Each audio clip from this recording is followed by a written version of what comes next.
Your story, our station.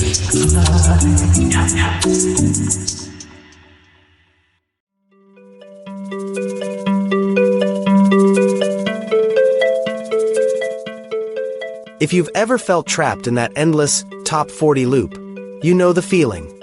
Same songs, same sounds, same safe choices. Like the world hit repeat and lost the button to try something new.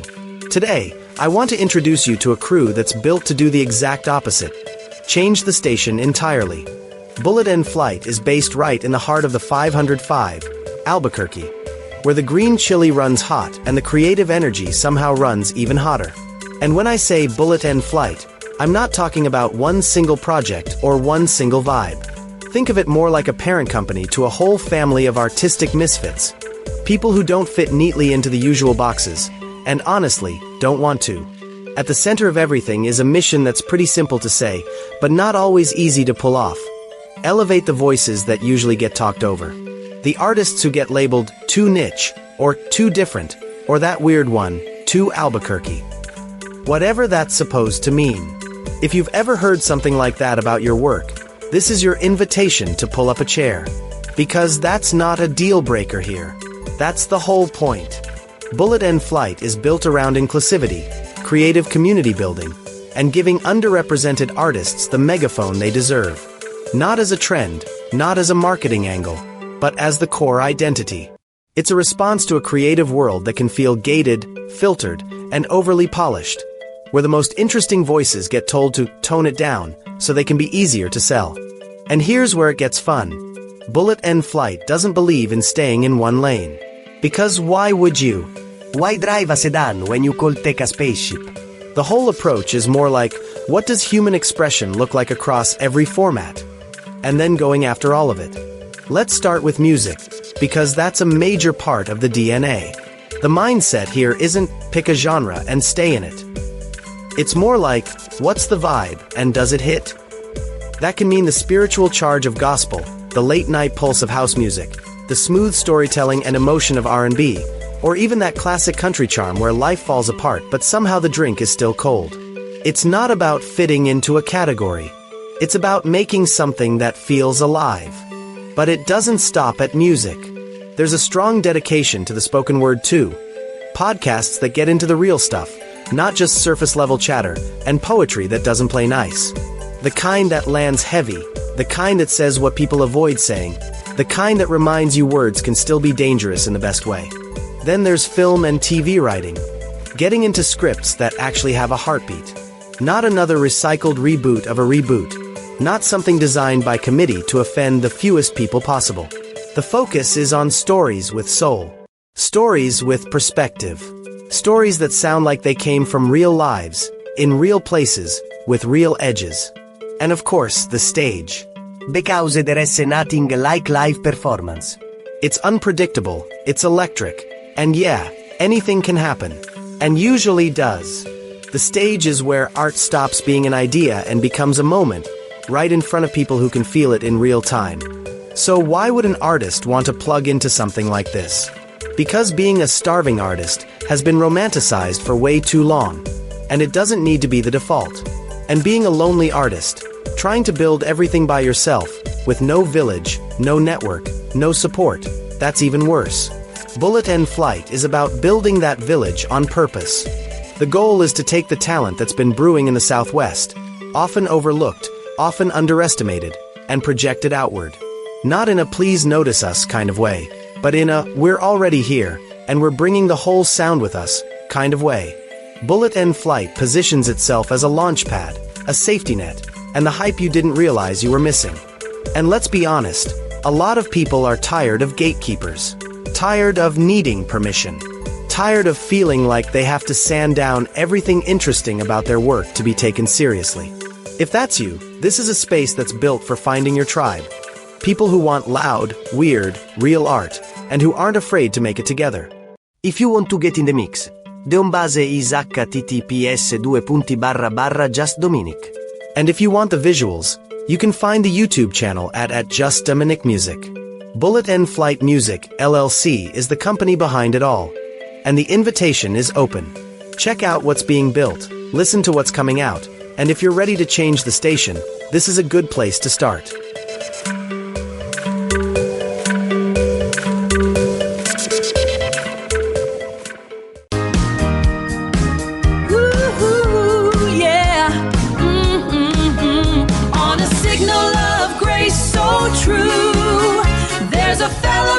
Waiting for you. Christ Followers Network on Bullet and Flight Radio. Oh, on Bullet and Flight Radio.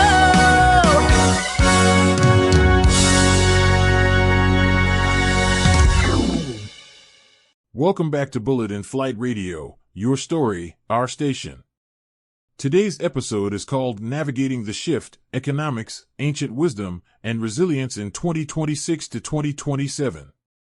And if you've been feeling like the ground is moving under your feet this year, you're not imagining it.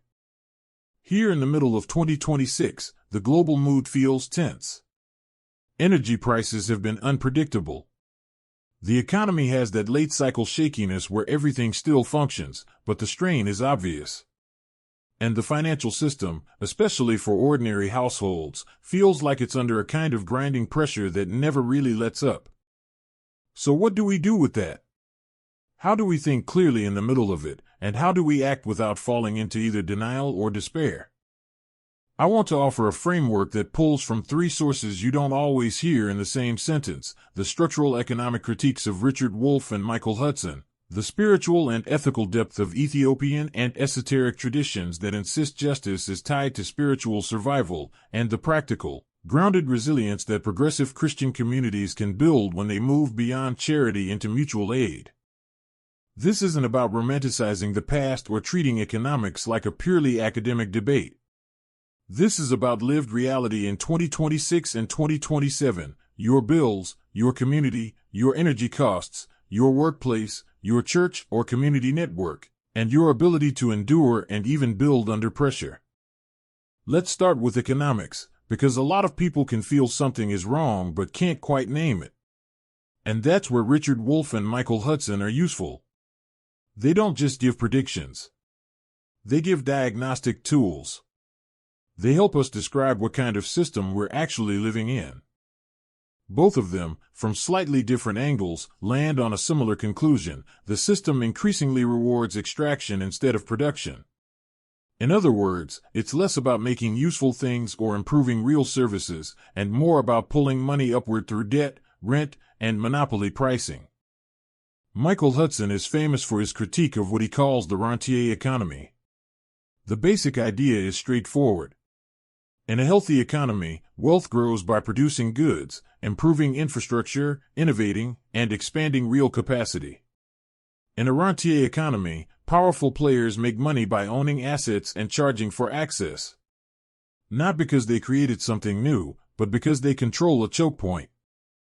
And in 2026, you can see that everywhere. Household debt loads. Government debt loads. People paying more and more of their income just to service interest, rent, or inflated pricing. Hudson's argument is that this isn't just unfair. It's economically destabilizing. It slows everything down because money that could circulate through wages, local businesses, and public investment gets trapped in a cycle of payments flowing upward to creditors and asset holders. So when Hudson talks about debt cancellation, what's often called a jubilee, he's not treating it as a sentimental gesture. He's saying, historically, societies have had to reset debt burdens or they lock themselves into stagnation, unrest, or collapse. In his view, Jubilee isn't radical fantasy.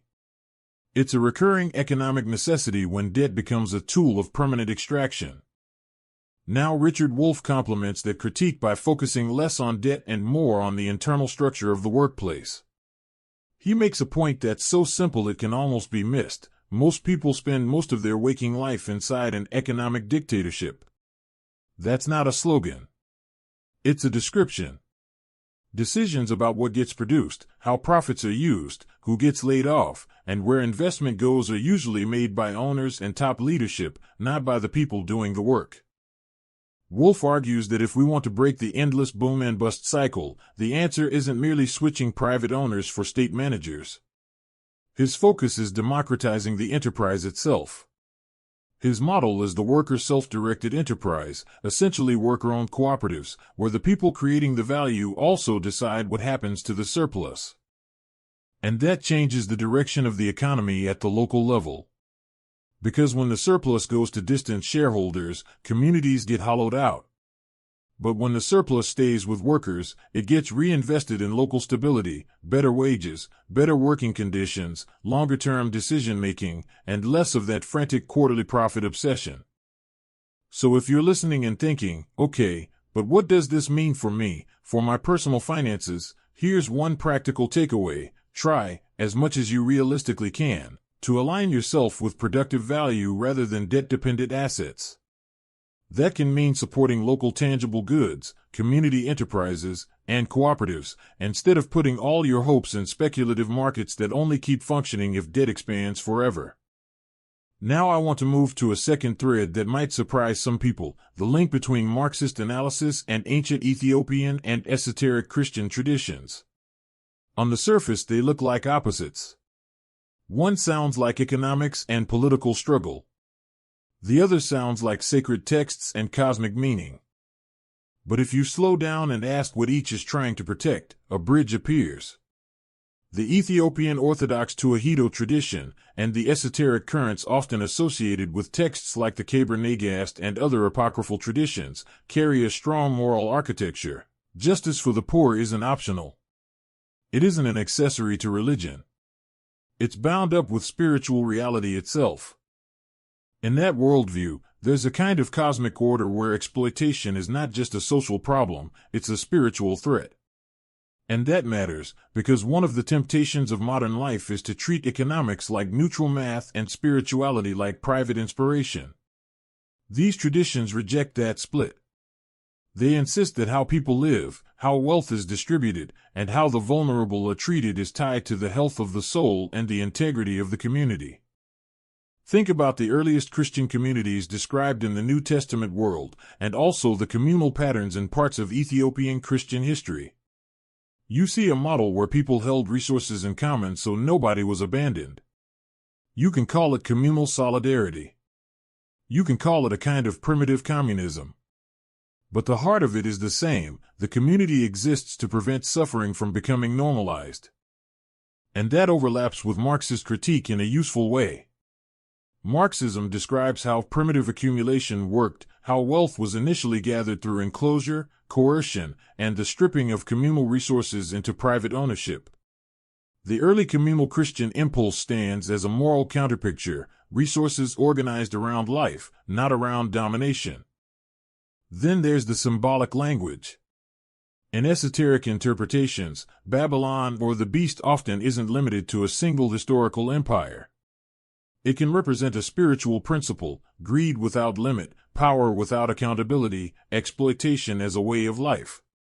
When you translate that into modern terms, you start to see why some people describe capitalism at its worst as a kind of worship system, a liturgy of extraction. In that light, Marxism can function like a set of mechanics. It's not the hymn, it's the blueprint.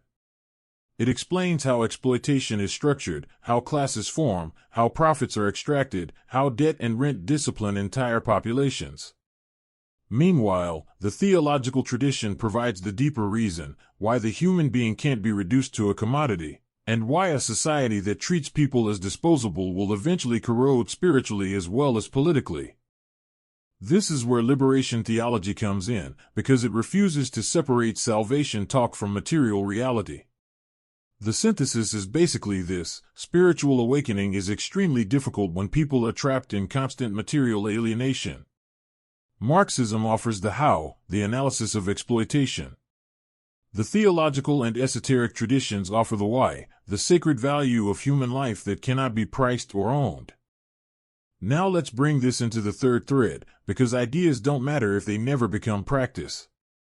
If we're facing a squeeze in late 2026 and into 2027, what does a progressive Christian response actually look like when it's serious? Not inspirational. Not performative. Not just donation-centered.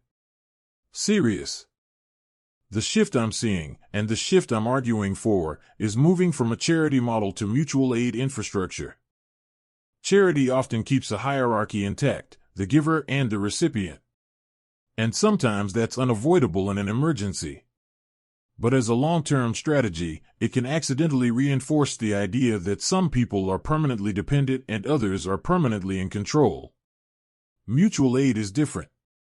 Mutual aid says, we are neighbors in the same pressure system. Everyone has dignity. Everyone has something to contribute. And we build ways of surviving together. One practical model is the resilience hub. Take the physical space of a church building, a community center, or even a network of homes, and treat it as community infrastructure. Not just a pantry, though food matters. A place where people can cool down during heat waves, warm up during cold snaps, charge devices, share tools, learn repair skills, and build local capacity. In 2026, resilience hubs can be as basic as organized food distribution and as advanced as shared energy resiliency projects. The point is the same: the community becomes a buffer against shocks that are hitting households one by one. Progressive communities also need to talk about divestment, not as a trendy slogan, but as an audit of who we're feeding with our money. If your church or your household is banking with institutions that thrive on predatory lending, that's not morally neutral. It's participation in extraction. So a very grounded step is moving money to credit unions, local banks with better governance, and supporting community land trusts where possible. The goal is to shift capital away from systems that profit from debt traps and toward institutions that keep value circulating locally. And then we have to talk about Jubilee again, but now in concrete community form. Debt relief isn't only something governments could do. Communities can build small-scale practices that echo the principle. Debt forgiveness circles. Emergency funds that prevent payday lenders from moving in. Shared resources that reduce the need for high-interest borrowing. Some communities have even pooled funds to buy and abolish certain kinds of medical or payday debt, because debt portfolios can be purchased for a fraction of their face value. The result is that a relatively small amount of collective money can erase a much larger burden from neighbors' lives. That's not charity as performance. That's structural mercy. Another major lever is land. Churches often have property that sits underused. In a rentier economy, land becomes a weapon, because whoever controls it can charge the community simply to exist near jobs, schools, and services. Putting land into a community land trust is one of the clearest ways to remove housing from speculative markets and protect long-term affordability. Now, a lot of this requires a theological reframe. Because in a culture that worships success, people who are struggling economically can start to internalize shame, like their hardship is a moral failure. Progressive leadership has to speak directly against that. Not in vague words, but explicitly. That means confronting prosperity gospel thinking, even when it's subtle and not labeled. The idea that shelter, healthcare, or stability are rewards for being good enough is spiritually toxic. A better story is the dignity of the commons. Survival is not a prize.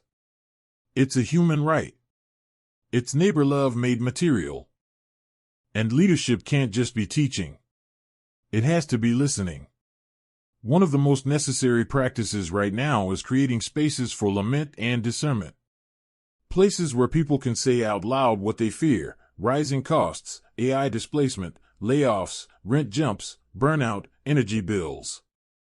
And then, instead of leaving people alone with that fear, the community turns it into planning, skill sharing, and collective problem solving. Finally, progressive communities have to step into advocacy, because mutual aid without structural pressure can become endless triage. And structural pressure without mutual aid can become abstract politics that never protects anyone in the meantime. Labor solidarity is one direct path. Faith communities have moral weight and physical resources. Showing up for workers matters. Offering meeting space matters. Divesting from exploitative employers and banks matters. And yes, clergy and community leaders using public voice on behalf of those being squeezed matters.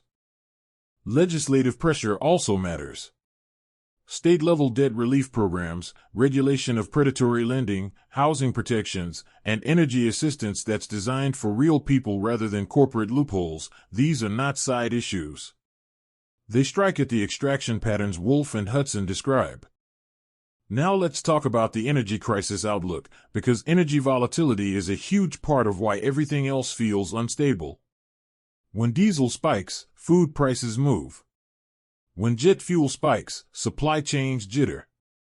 When wholesale gasoline climbs, everything delivered by truck becomes more expensive, and that cost lands on households.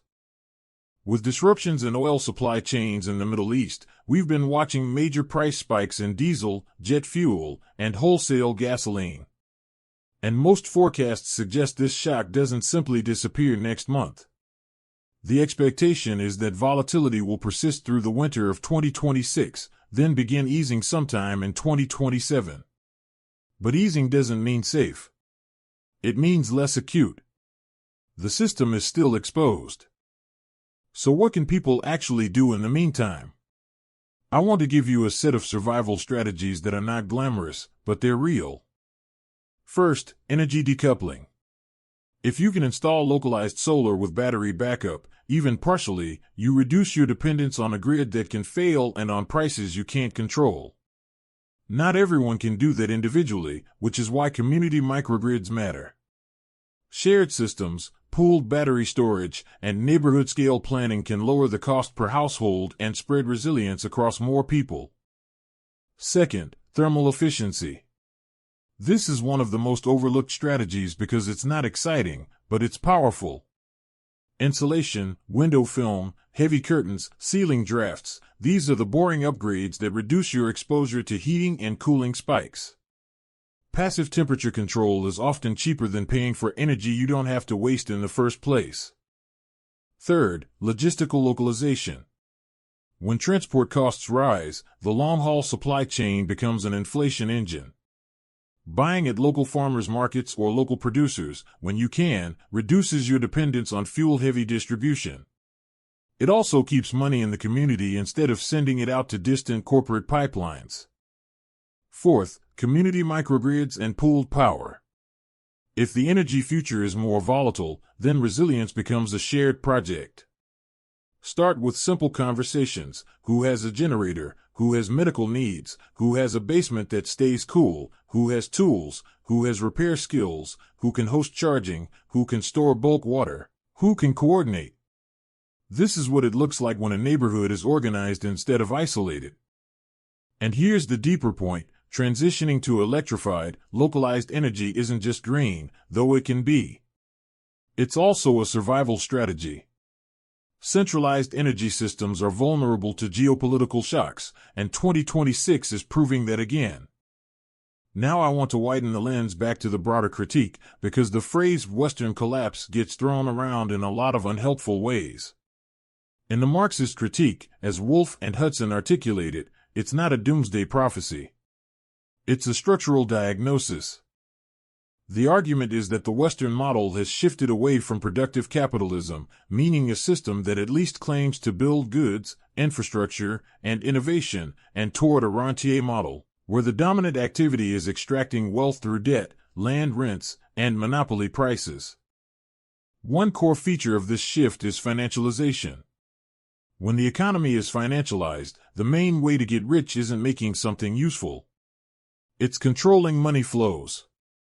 Lending, interest, fees, asset inflation, real estate speculation.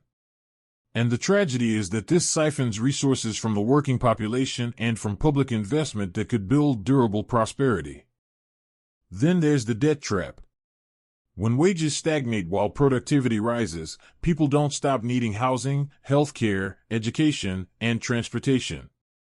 So they borrow. Households borrow to stay afloat. Governments borrow to keep services running without confronting the political risk of taxing wealth. That creates a fragile system where everything depends on continued borrowing, continued asset inflation, and continued ability to pay interest. In that scenario, the system lives near the edge of a debt deflation crisis, where any drop in income or any spike in costs makes defaults spread, and that fear alone can freeze investment and hiring. Another piece of the critique is the so-called myth of free markets. This framework argues that free market language often hides heavy management by state institutions, but management aimed at protecting finance, real estate, and monopoly power, not at protecting labor. So ordinary people are told they're living in a neutral marketplace while policy decisions consistently shield creditors and asset holders from the consequences of their own risk-taking. Now, here's the question that matters. How does this critique improve life for people who are oppressed, squeezed, or simply exhausted? It does it by shifting attention away from surface-level fixes and toward root causes. It gives people a way to understand their suffering as something structured, not personal failure. And once you can name a structure, you can organize against it and build alternatives. Workplace democracy is one major avenue. Wolff's worker self-directed enterprises aren't just ideology. They're an attempt to remove alienation at the point of production. If workers own and govern the enterprise, then wealth isn't automatically extracted upward. Decisions about layoffs, wages, pricing, and investment become community decisions made by the people whose lives are on the line. Another avenue is decommodifying essentials.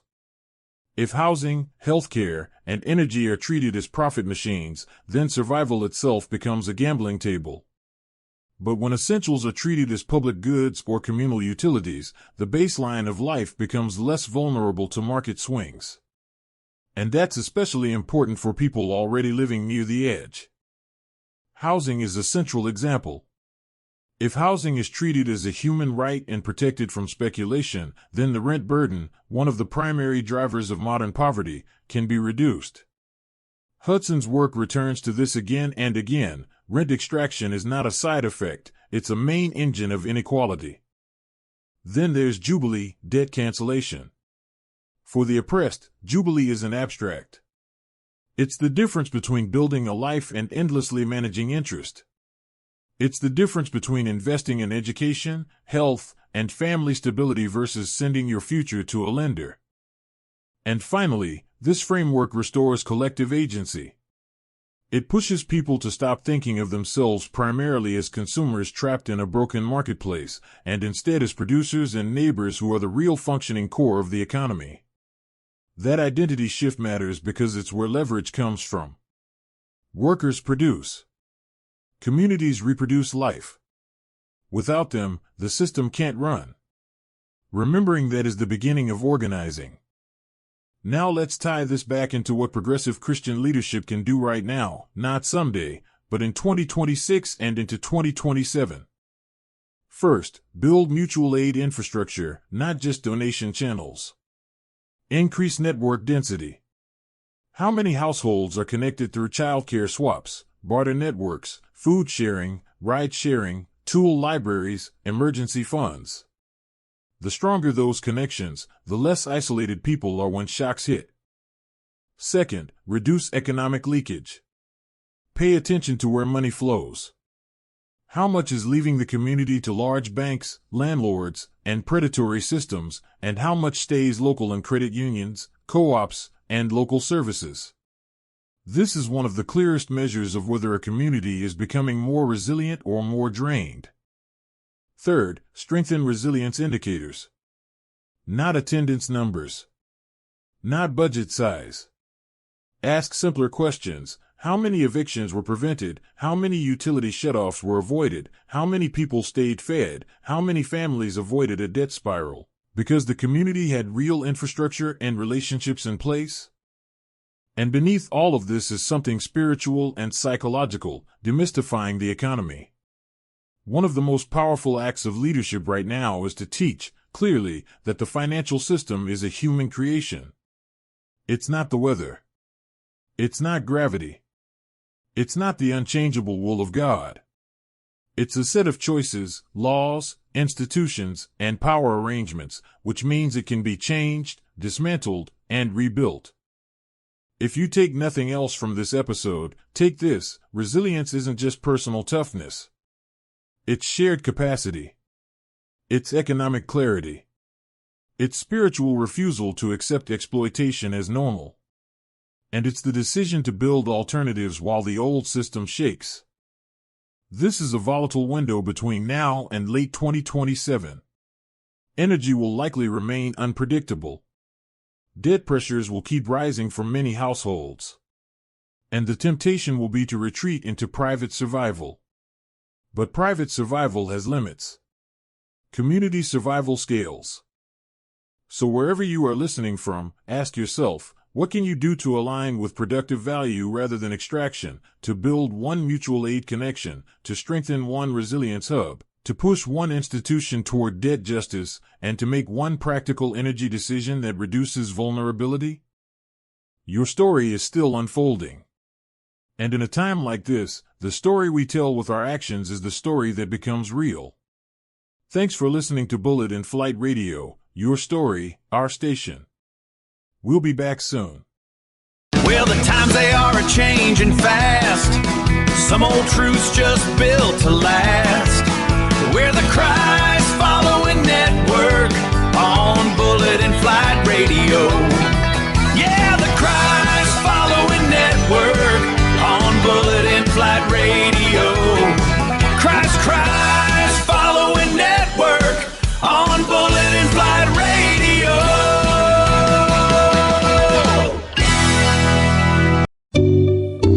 Bullet in flight, fly. Bullet in flight, fly. Bullet in flight,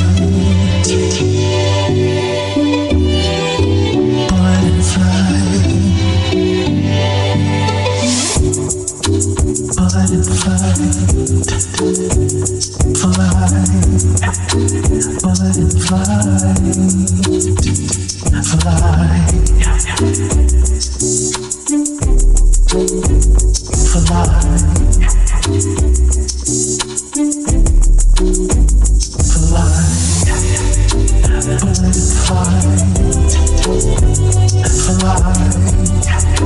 Bullet in flight, fly.